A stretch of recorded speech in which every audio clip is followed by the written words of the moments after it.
I have just done something that Franklin Delano Roosevelt could never do on any day of his 12-year presidency.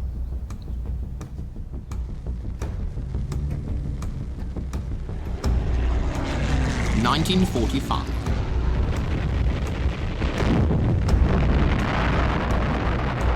As the global war reached its devastating climax, Franklin Roosevelt was the supreme figure of the wartime alliance, but also a man living on borrowed time.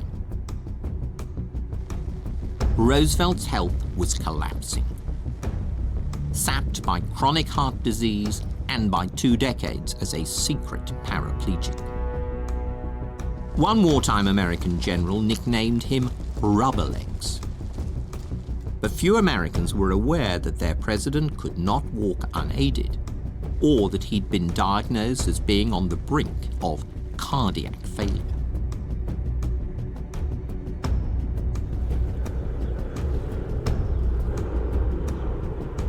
Despite these secrets, however, the public Roosevelt stands as one of America's most remarkable presidents.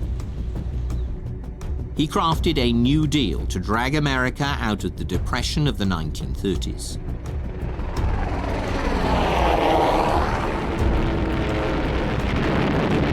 And amid the catastrophe of World War II, he envisioned a New Deal to redeem the whole world. We are going to win the war, and we are going to win the peace that follows.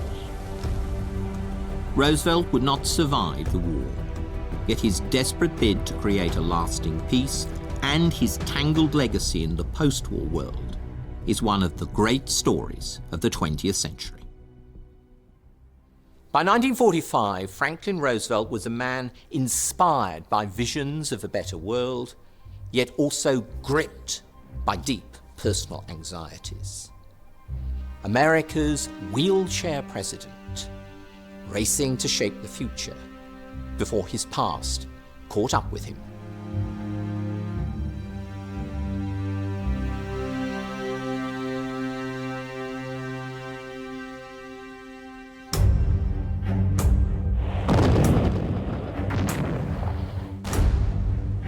At the beginning of November 1944, American forces were delivering killer blows to the enemy.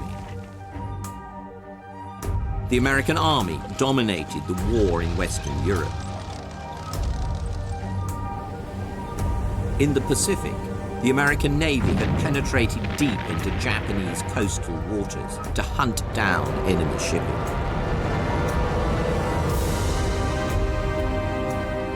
At home, the arsenal of democracy was producing more combat aircraft than Britain and Russia combined.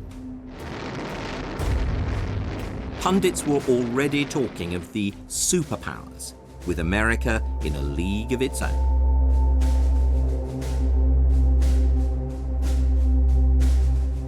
Franklin Roosevelt had been elected president for an unprecedented 4th term. He was the most powerful man in the world, yet ironically, one powerless over much of his own body. On election night, 7th of November 1944, Roosevelt sat here on the front porch of Springwood, the family mansion in Hyde Park, some 75 miles north of New York, savouring the taste of victory. From the porch, FDR could look along the avenue to the Albany Post Road. It was a view he knew so well. In the early 1920s, he'd stared at it day by day, in a mixture of hope and despair. A mere quarter mile, this was a journey he longed to make, but for years his legs couldn't manage it, and now his heart was too weak as well.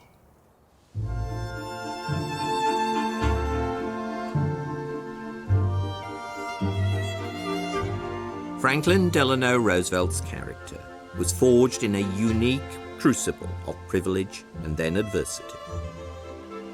He was the only son of wealthy New York gentry, one of the river families whose grand estates spread out expansively along the banks of the Hudson.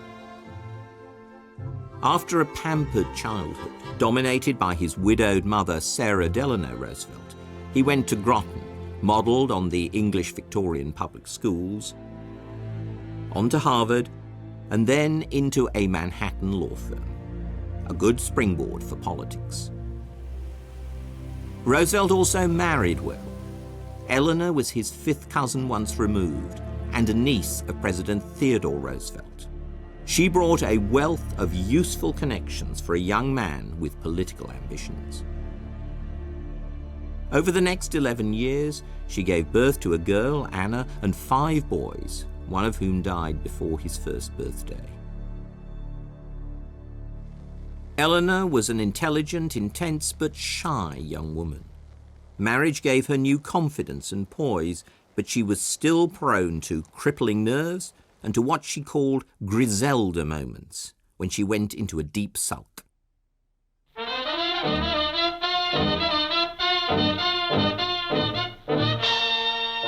The young FDR, by contrast, modelled himself on Uncle Ted with his brash, whirlwind style, even though his own branch of the family were Democrats, not Republicans. His early political career was dazzling. FDR rose through New York state politics to become Assistant Secretary of the Navy during World War I, while still in his 30s. The Navy became a lifelong passion. But even more enduring was the influence of his wartime boss, President Woodrow Wilson. Wilson tried to sell Americans on his vision for a lasting peace, built around the League of Nations. But the Senate rejected his plans, America slipped back into isolationism, and Wilson himself was laid low by a massive stroke, which paralyzed him and the remainder of his presidency. For the rest of his life, FDR would be inspired by Wilson's political ideals and also haunted by Wilson's personal tragedy. In 1920, aged 38, FDR ran as the Democratic Party's vice presidential candidate. Although the Democrats lost, he was clearly a rising star, yet one already with secrets.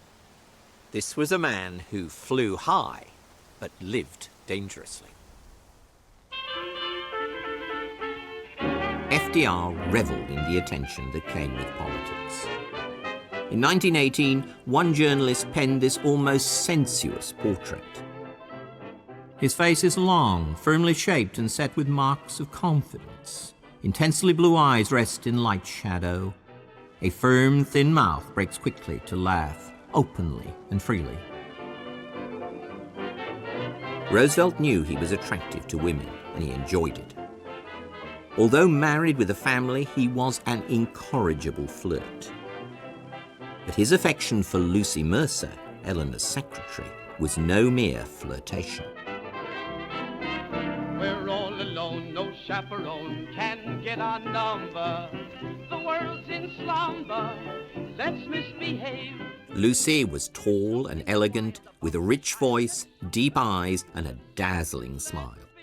Just how far things went between them during World War I is not clear, but FDR seems to have talked for a time about marriage.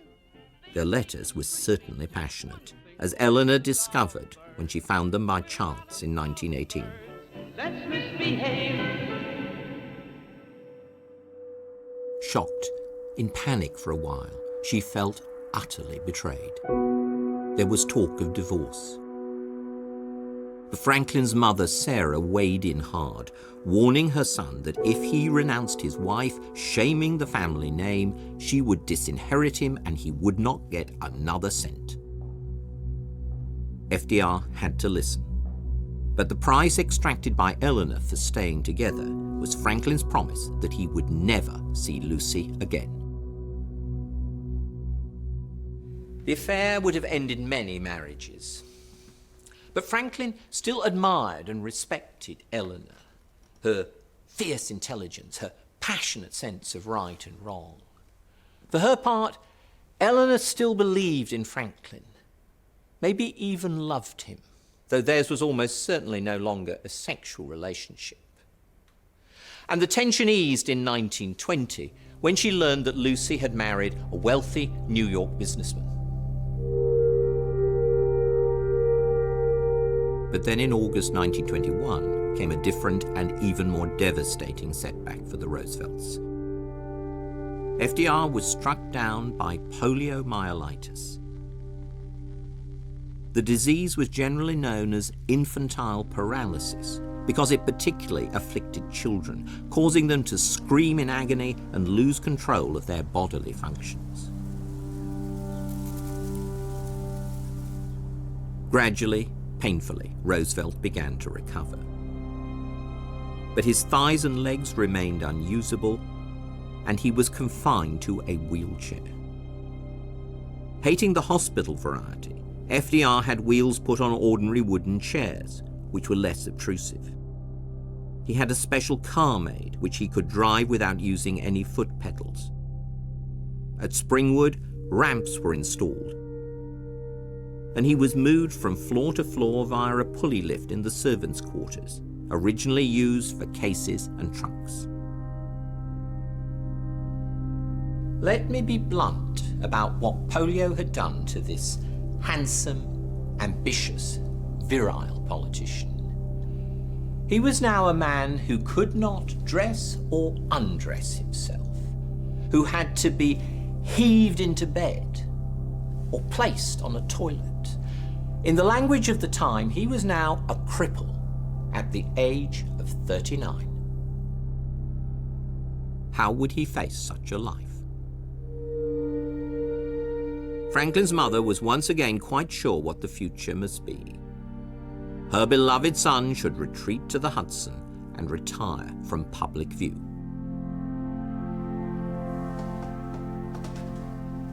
But FDR refused to heed his mother's wishes, intent on making a political comeback. He called his polio a childish disease, something that a strong adult should simply outgrow. Against all the odds, this mama's boy, whom she dressed for much of his childhood in girls' clothes and little Lord Fauntleroy outfits, dug deep, finding an iron determination and radiating hope.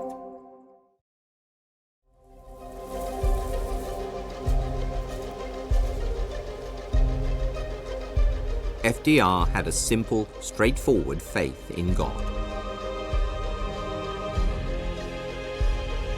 Like his father, he was a vestryman at the local Episcopal church and was sustained by an underlying belief that Providence was watching over him.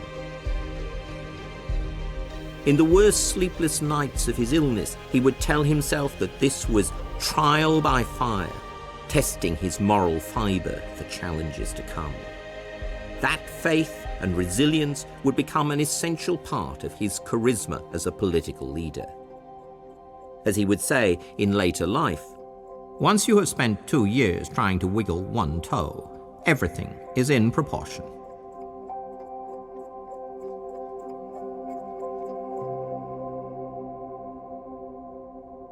Roosevelt's battle with himself accentuated the secretiveness ingrained in him as an only child. Being mysterious, holding his cards close to his chest, would become central to FDR's political identity, allowing him to be all things to all men. In 1939, the Washington Press Corps caricatured him as the Sphinx. Even those closest to Roosevelt only understood a fraction of his mind and very little of his heart. He often said that he never let his left hand know what his right was doing. "Which hand am I, Mr. President?" asked Treasury Secretary Henry Morgenthau anxiously on one occasion. Morgenthau was an old friend and Hudson Valley neighbor. Roosevelt smiled sweetly. "You are my right hand." Then he added, "But I keep my left under the table." Divide and rule. That would be Roosevelt's motto, in politics as in private life.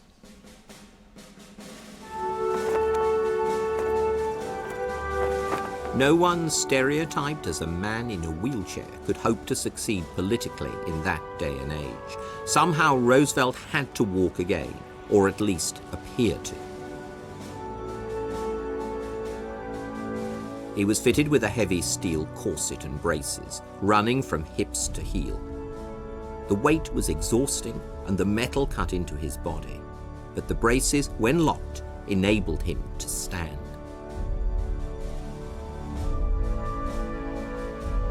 He then worked to build up his torso so he could maneuver his locked pelvis and legs forward. Finally, he tried to walk. Every morning, imprisoned in what looked like something out of a medieval torture chamber, Roosevelt would stand near the house and vow, "I must get down the driveway today." Then he would set out towards the gates, using crutches to heave each side of his body forward. After a few steps, he'd pause to rest, covered in sweat. Sometimes he'd crash to the ground and have to be put back, fuming, into his wheelchair. FDR never abandoned hope that he'd make it right down to the Albany Post Road. But after a couple of years of lumbering failure, it became clear that he could not walk freely. He would have to con the public that he could. His chance came in the election campaign of 1924. Roosevelt was booked to give the nominating address at the Democratic Party convention in New York on behalf of the candidate Al Smith. This would be his first appearance in public since polio struck in 1921. He practiced for hours with his teenage son James so as to be ready to take those few vital steps. Behind the scenes, Roosevelt was helped to his feet and his leg braces locked in place. Then James gave him his crutches. FDR slowly heaved himself across the stage, eyes down, face fixed in concentration. The audience watched in riveted silence. In the gallery, Eleanor knitted like a maniac. When he reached the rostrum, Roosevelt handed back his crutches. He held onto the podium for dear life, grinning broadly as the crowd cheered. Roosevelt spoke for a full half hour with energy and animation, seeming almost to glow in the spotlights. At the end, he praised Al Smith as the happy warrior of the political battlefield, a reference to Wordsworth's poem honouring Admiral Lord Nelson. But it was clear from press reaction that the happy warrior who stood out on that hot June day in New York was not Al Smith, but Franklin Roosevelt. Smith failed to win the presidency in 1924, but tried again in 1928, with Roosevelt once more making the speech of nomination, this time in Houston, Texas. By now, FDR was an accomplished public speaker. More important still, he had become a public walker. Fitted with steel braces and gripping the arm of his son Elliot, this time FDR walked to the podium using only a cane. The speech was a complete success. Americans concluded that Roosevelt had clearly recovered. He was no longer crippled, merely a bit lame. In a way, his ordeal now seemed a positive asset. One New York paper lauded him as a figure tall and proud even in suffering, a man softened and cleansed and illumined with pain.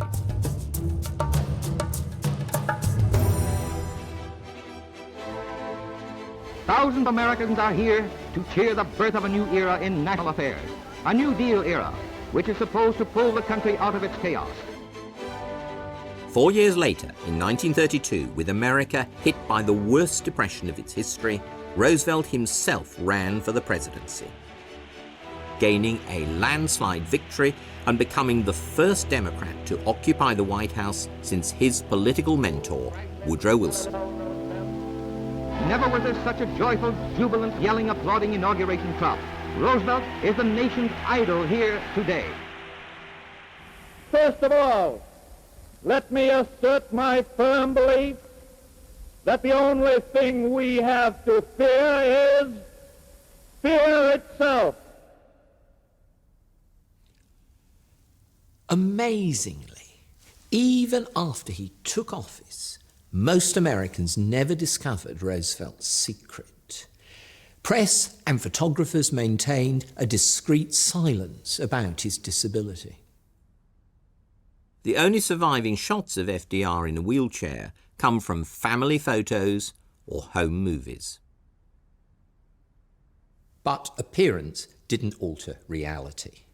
Roosevelt was the wheelchair president, and he was trying to lead his country through one of the most testing decades in its history. Yet ironically, I think, Roosevelt's infirmity was his greatest source of power. When he told Americans traumatized by the Depression, the only thing we have to fear is fear itself, Roosevelt, more than almost all his countrymen, knew what he was talking about.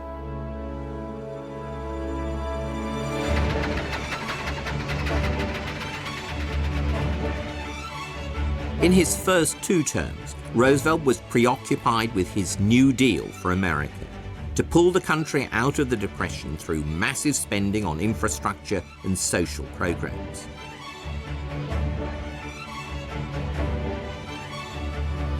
But Roosevelt became more and more engaged in foreign policy as Nazism took hold in Europe. Having spent several summers in the Rhineland during his youth, he had long been convinced that the German elite were militaristic expansionists, and he saw through Hitler, describing him as a wild man and a nut. When he read the abridged English edition of Mein Kampf in 1933, FDR wrote caustically in the flyleaf, "This translation is so expurgated as to give a wholly false view of what Hitler really is or says. The German original would make a different story." During the 1930s, Roosevelt could do little to shift isolationist attitudes in America.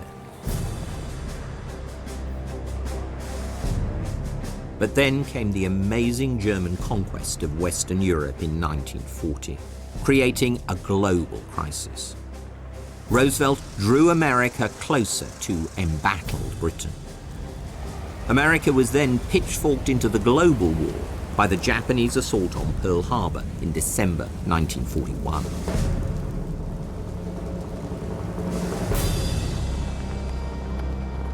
Powerful and resourceful gangsters have banded together to make war upon the whole human race. Their challenge has now been flung at the United States of America. We are now in this war. We're all in it, all the way. Every single man, woman, and child is a partner in the most tremendous undertaking of our American history.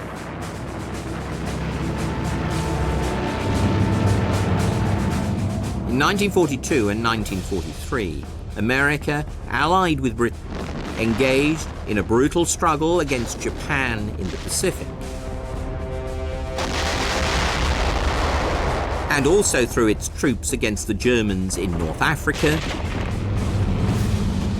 and then Italy, probing what Churchill called the soft underbelly of the Axis, before trying to attack Hitler's hard snout in France. The sources of international brutality, wherever they exist, must be absolutely and finally broken. We must begin the great task that is before us by abandoning once and for all the illusion that we can ever again isolate ourselves from the rest of humanity.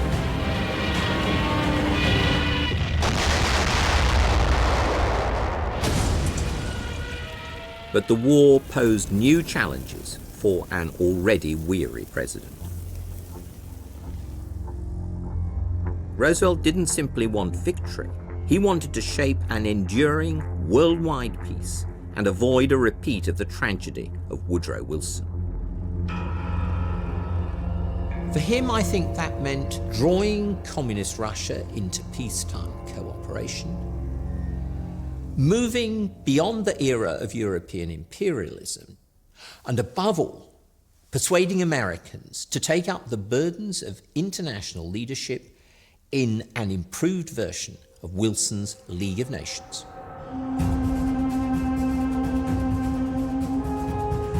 It was in search of those goals that Roosevelt travelled halfway around the world in November 1943 for summit meetings in Tehran and Cairo.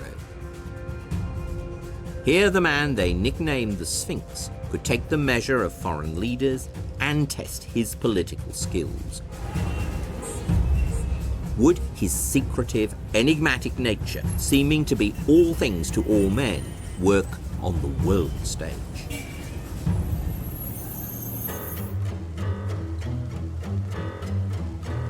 For Roosevelt, the highlight of the trip was his first meeting with America's other ally, Joseph Stalin. Russia's revolutionary Tsar had now gained the upper hand in his titanic struggle with Hitler. The Red Army was driving the Germans out of the Ukraine.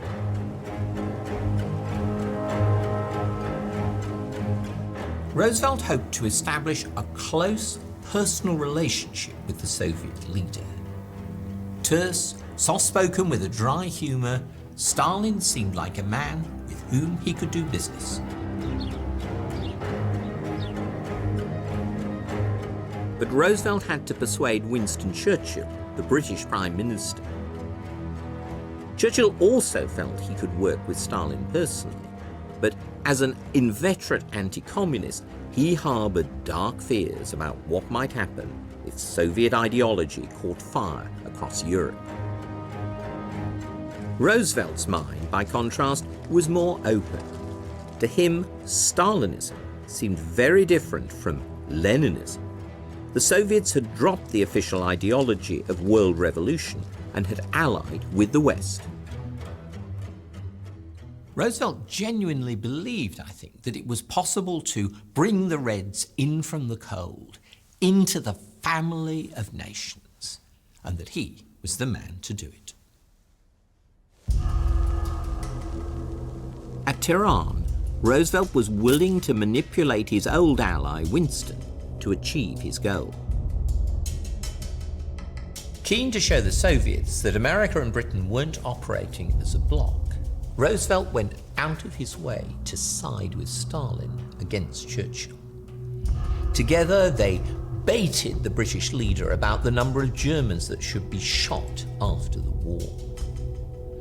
Roosevelt envisaged Russia with Britain as one of the policemen who would ensure peace and order in the post-war world, as bulwarks of the new United Nations organization. Roosevelt's other pitch for Stalin's goodwill at Tehran was tied up with his great aim for the post-war world, the end of empire. Imperialism was one of Roosevelt's obsessions, but he viewed it as essentially a vice of the Europeans with their far-flung colonial empires. He didn't seem to recognize the expansion of Russia across Asia as imperialist, and certainly not the expansion of the United States from the Atlantic to the Pacific. When meeting on their own at Tehran, Roosevelt treated Stalin almost as a fellow anti-imperialist when discussing how to handle this issue with the reactionary Europeans. He told Stalin that after 100 years of French rule in Indochina, the inhabitants were worse off than they'd been before.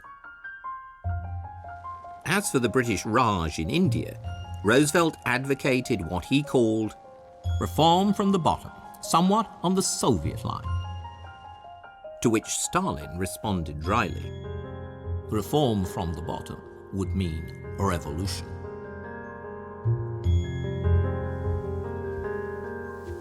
Roosevelt was delighted by the results of his journey. For him, the meeting with Stalin had been a huge step towards achieving his goal of a new world order no longer centered on the historic great powers of Europe. But the 12,000-mile round trip had taken a massive toll on the president's health. Massive and, in fact, fateful.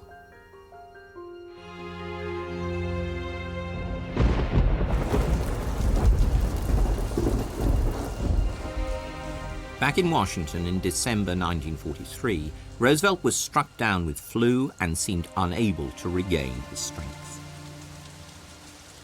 At Christmas, he said he felt like a boiled owl. He would nod off in meetings and complained of persistent headaches.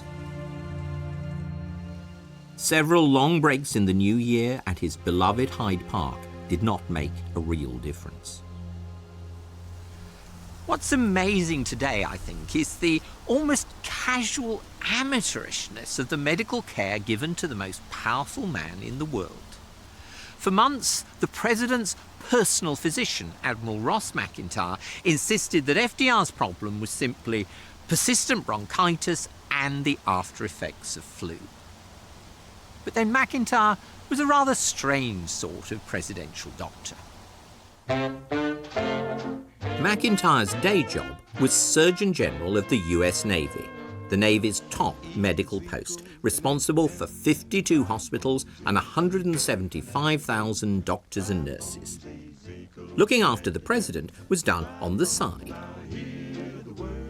He got that job through contacts in the right places and because Roosevelt had a chronic sinus condition, and he was an ear, nose and throat specialist. Drive on, I hear the word of the Lord. McIntyre did his presidential duties on the run. He'd call in at the White House about 8:30 in the morning and go upstairs to the president's bedroom for what he called a look-see. This consisted of sitting around while Roosevelt, still in bed, ate breakfast and chatted about what was in the morning newspapers. That, said McIntyre, told me all I wanted to know. No thermometer, no stethoscope, no taking the pulse, just listening to his master's voice. This was hardly a model of advanced medical science.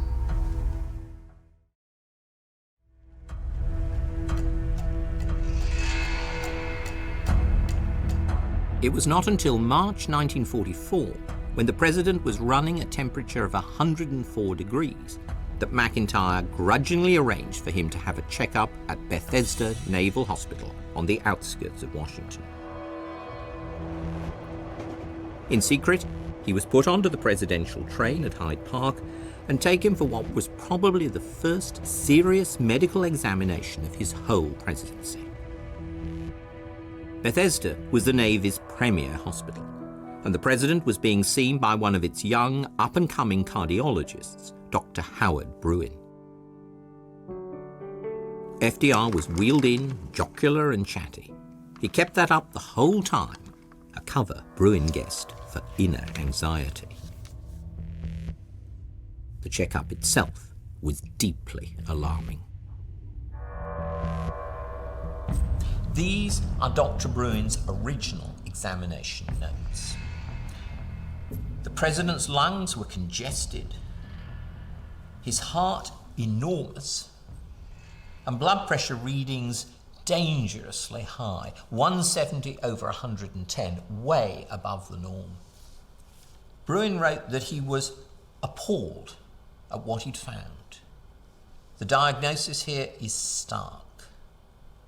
Hypertension, hypertensive heart disease, cardiac failure.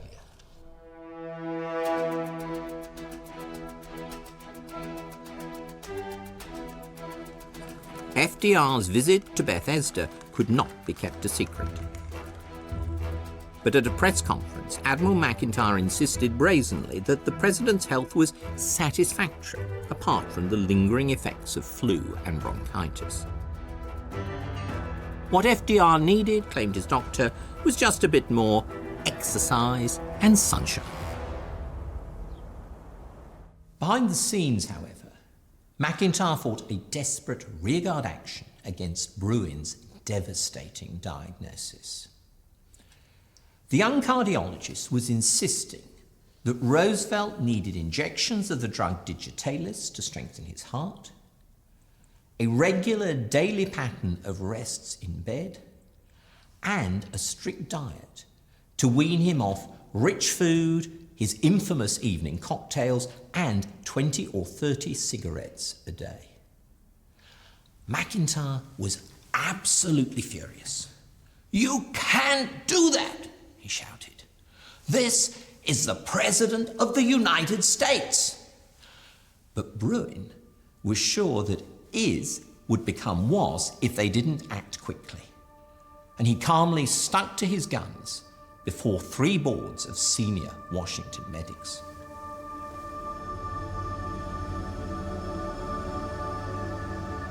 Eventually given leave to go ahead, Bruin achieved significant results. After a week of digitalis, the president's lungs were clear and his heart smaller. He was sleeping much better and had cut down his cigarettes to half a dozen a day. But his blood pressure remained very high, and with it the risk of a stroke.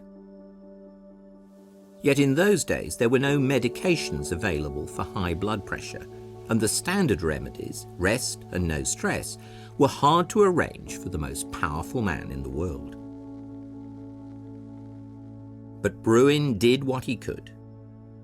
He persuaded FDR to take a break on the estate of an old friend, Bernard Baruch, in South Carolina. Early nights and a lot of fishing were real tonics. Roosevelt liked it so much that he stayed 4 weeks. But none of this dealt with the basic problem. How could the ailing president survive all the pressures?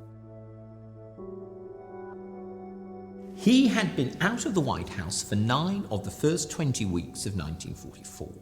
He was now back, but was trying to operate on a 4-hour day. This was hardly satisfactory for the President of the United States, especially a president who was planning to run for a 4th term.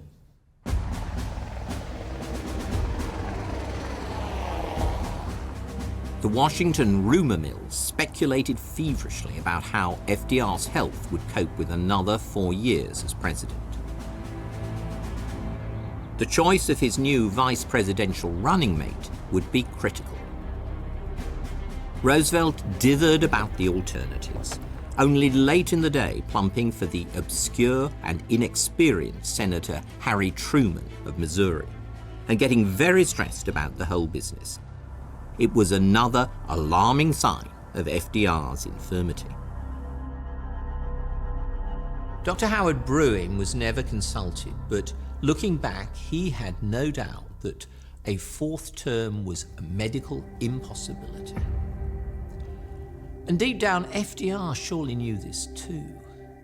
I think it's telling that at the end of his checkup at Bethesda, the president thanked Dr. Bruin and the staff, but then left without asking a single question. He carried on avoiding any discussion of his real condition with Bruin or any other qualified doctor. I think Roosevelt didn't want to know. Perhaps he couldn't afford to know, for this was a man with a vision who, like most statesmen, had come to see himself as irreplaceable. With vision comes hubris, the cardinal sin of all political veterans. In the summer of 1944, as the war boiled up to its climax, the wheelchair president was sure that he had to stay around to shape the political future. But given the desperate state of his health, this was a reckless gamble.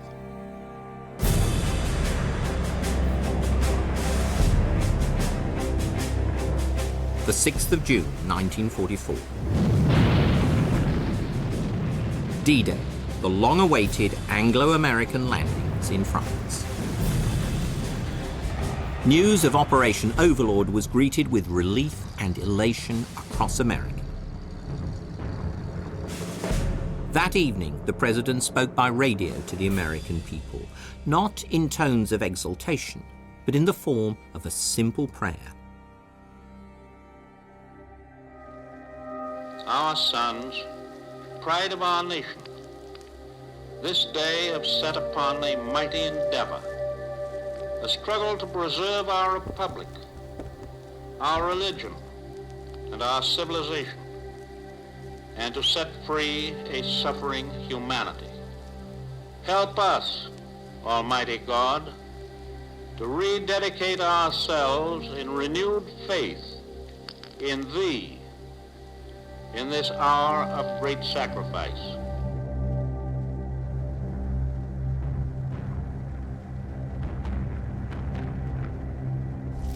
But for the moment, the GIs didn't get much farther than the hedgerows of Normandy, pinned down by fierce German resistance.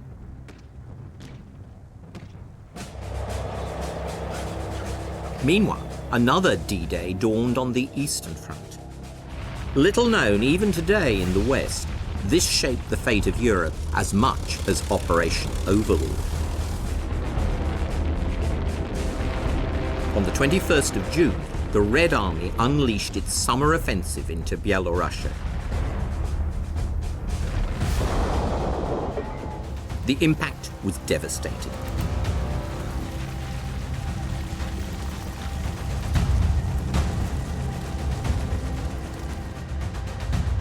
In 5 weeks, while Eisenhower and Montgomery were bogged down in Normandy, the Red Army destroyed 20 German divisions and drove forward 450 miles to the gates of Warsaw.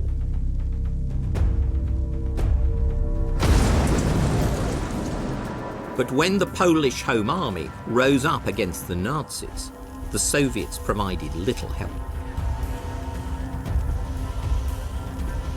Admittedly, the Red Army was now exhausted and in no condition to assault a well-defended city. But Stalin, with reason, viewed the Warsaw Rising as a deliberate attempt by the Poles to liberate their country before it fell under Soviet control. Churchill, angered by the Soviet attitude, pressed Stalin to offer aid.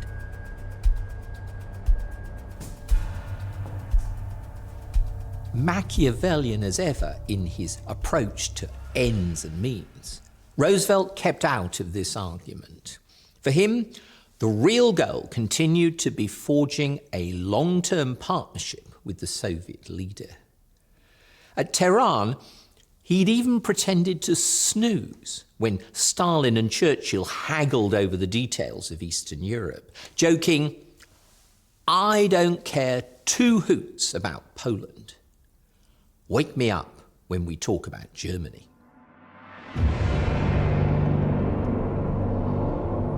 But the Warsaw Rising did have a significant effect on Roosevelt's ambassador to Russia, Averell Harriman. The Soviet response to the Warsaw Rising left Harriman feeling FDR was too confident about the Soviet regime gradually adopting Western democratic ways. The question became even more pressing when, in September 1944, the Red Army broke through into Romania and Bulgaria. the Soviets were clearly going to be a presence in Eastern Europe after the war was over. How should the West deal with them?